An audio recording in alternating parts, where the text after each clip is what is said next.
Okay, so you need several pieces of construction paper. None of them have to be full pieces except one. If you have a dark one, then go ahead and pick that one. I'm getting something on my table here, but I'll have to deal with it. So you want your background piece if you have a dark one. If not, no worries.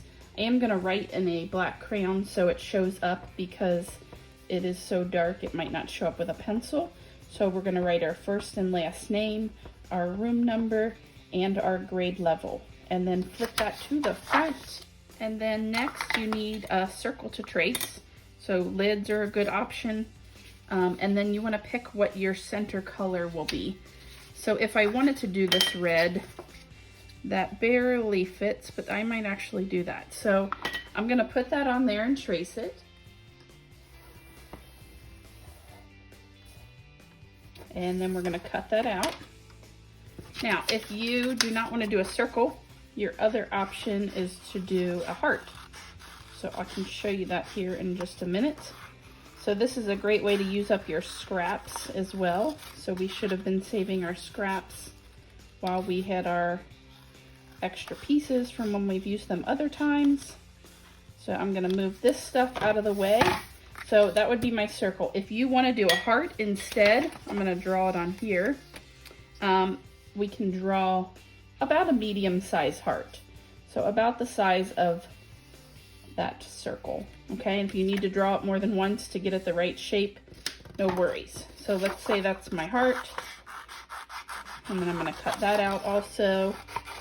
Okay, so you're not doing both. You're gonna do a circle or a heart, and then we're gonna glue it on the center. Now, whichever side has the pencil, you want that to be glued face down. So this side has pencil, I would glue that face down. So I'm gonna do the circle for this one. So we're gonna put glue on the back of our circle, especially the edges. You can use your glue stick or your glue bottle.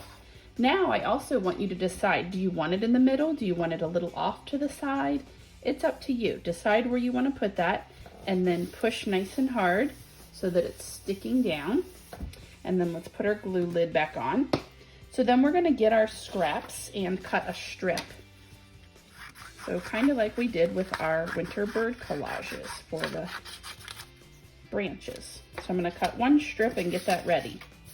Then I'm going to be cutting squares, just like we did with our snow on our winter bird collage. So I'm going to show you what to do with these after we get one strip cut. Okay, so I have my little pile here. What I'm going to do is draw a line that goes around my circle, and it doesn't have to be perfect, but I just kind of am drawing it spaced away from the edges. So hopefully you can see that. Let me see if I can go a little closer. You can kind of see it when the light hits it the right way.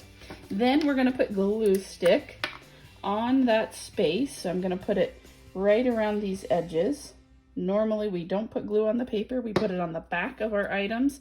And then what we're gonna do is lay those pieces down, and we wanna leave a little bit of space in between each one. So I wanna see purple between the red and green and between the green and green. So this will give it that mosaic look. I'm keeping it close to the red circle, but leaving purple in between. So this will begin that mosaic look.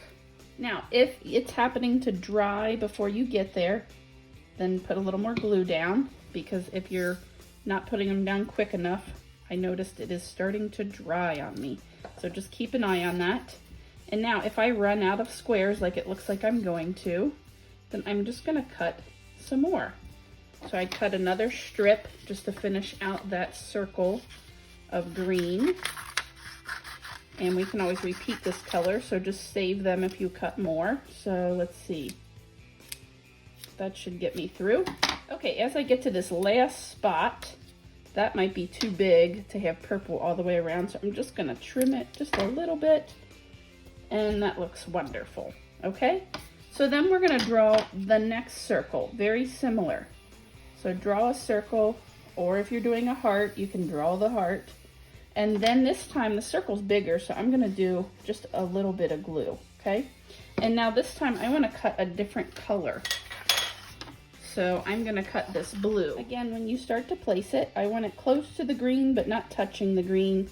And I'm leaving purple all the way around my shape. Okay, so I have finished my second circle. Let's try to get 1 or 2 circles completed before we leave class today. So if you're choosing to do a heart, you're doing it still similar. So I did 1 row, and then I would draw another line to follow. Again, making sure it has that heart shape. And then you could glue your next color on there.